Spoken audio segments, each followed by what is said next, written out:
तो चलिए गाइस, अब हम रिलेशनल ऑपरेटर्स जानते हैं क्या होते हैं। सबसे पहले मैं कमेंट कर देता हूँ कि किस ऑपरेटर के बारे में हम जानने वाले हैं। Double equal to, less than equal to, greater than equal to, less than, greater than, ये हमारे कुछ ऑपरेटर्स हम जानेंगे इस कोड करते समय। सबसे पहले मैं एक इंटीजर वैल्यू नाम का एक वेरिएबल डिक्लेयर करता हूँ जिसकी वैल्यू है 18। सबसे पहले हम डबल इक्वल टू की बात करते हैं। इक्वल टू ऑपरेटर हम यहाँ पे लिखते हैं वैल्यू इक्वल्स टू 18। हालांकि मैं यहाँ पे लिखूँगा console dot write line value is equal to 18। अब मैं यहाँ पे लिखूँगा else console dot write line value is not equal to 18। अब मैं इसे सेव करूंगा और मैं इसे रन करता हूँ। तो आप देख सकते हैं हमारा लिखा आ रहा है यहाँ पे वैल्यू इक्वल्स टू 18। इसका मतलब ये हुआ, सबसे पहले हमने इक्वल टू ऑपरेटर कहते हैं इसे, इसने वैल्यू को कंपेयर किया। अगर हमारी वैल्यू इक्वल्स टू 18 है तो यहाँ पे लिखा आ रहा है वैल्यू इज इक्वल्स टू 18। अब मैं दूसरा ऑपरेटर यूज करता हूँ ग्रेटर देन इक्वल टू। तो यहाँ पे मैं लिखूंगा if value greater than equals to 18। तो हमारी वैल्यू अगर ग्रेटर देन इक्वल टू 18 है तो यहाँ पे लिखा है कंसोल डॉट राइट लाइन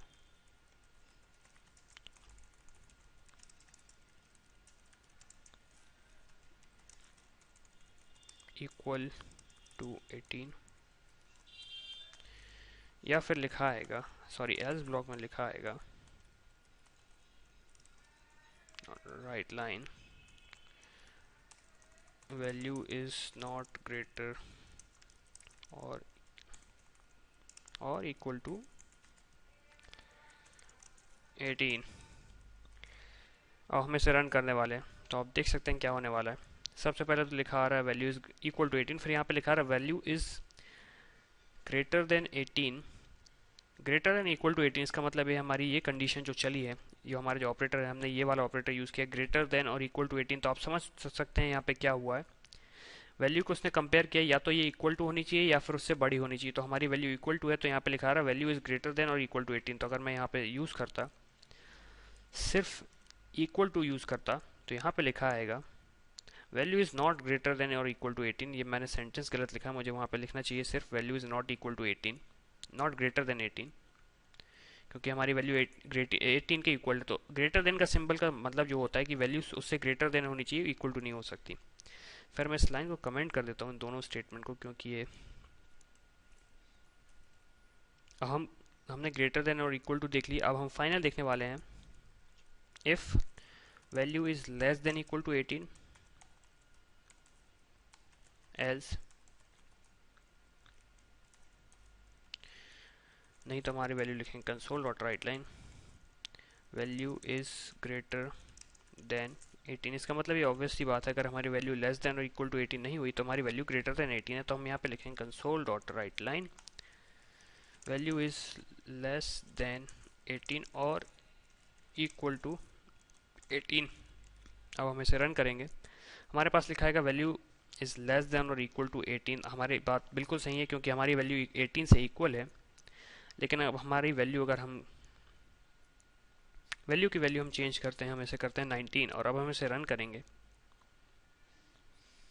तो आप देख सकते हैं यहाँ पे लिखा आएगा वैल्यू इज ग्रेटर देन 18। इसका मतलब सही है, हमारा लेस देन इक्वल टू का ऑपरेटर भी वर्क किया, जो कि हमारा रिलेशनल ऑपरेटर था।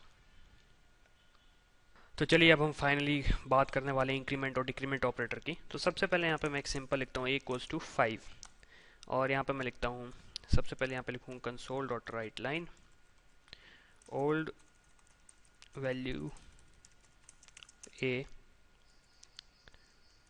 इज, और यहाँ पे मैं वैल्यू लिखूंगा a और यहाँ पे a लिख दिया मैंने। फिर यहाँ पे मैं लिखता हूँ a equals to a plus 1।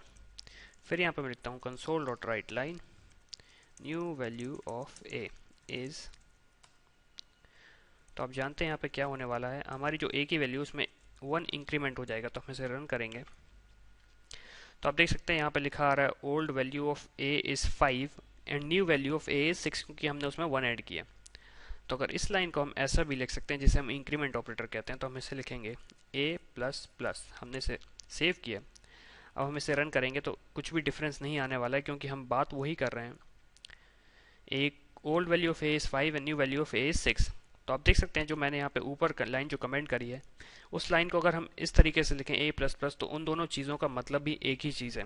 तो अब जैसे मैं यहाँ पे एक दूसरा वेरिएबल डिक्लेयर करता हूँ, इंटीजर b इक्वल्स टू 6, फिर यहाँ पे लिखता हूँ b माइनस, सॉरी यहाँ पे लिखूँ console dot write line old value of b is, sorry 0 b, फिर यहाँ पे मैं लिखता हूँ b माइनस माइनस, इसका मतलब है b माइनस, सॉरी इसको मैं कमेंट कर देता हूँ कि क्या इस लाइन का मतलब है b equals to b minus 1। मैंने यहाँ पे लिखा console dot write line new value of b is, यहाँ पर मैंने लिखा b। अब मैं इसे सेव करूँगा और रन करूँगा, तो आप देख सकते हैं old value of a equals to 5 and old value of a, sorry new value of a is 6। अब हमारी जो b की वैल्यू हमने डिक्लेयर करी थी वो हमने करी थी 6। तो आप देख सकते हैं यहाँ पे मैं दिखाता हूँ आपको, b इक्वल्स टू 6 हमने डिक्लेयर किया था, फिर हमने लिखा b माइनस माइनस, उसका मतलब हमने b की वैल्यू डिक्रीज करी 1 से, तो हमारी न्यू वैल्यू हुई हमारी b की, वो हुई 5, और आप देख सकते हैं आउटपुट में भी हमारा 5 आ रहा है। तो इसी के साथ हमारे ऑपरेटर्स खत्म होते हैं guys. Thank you for watching and see you in the next video.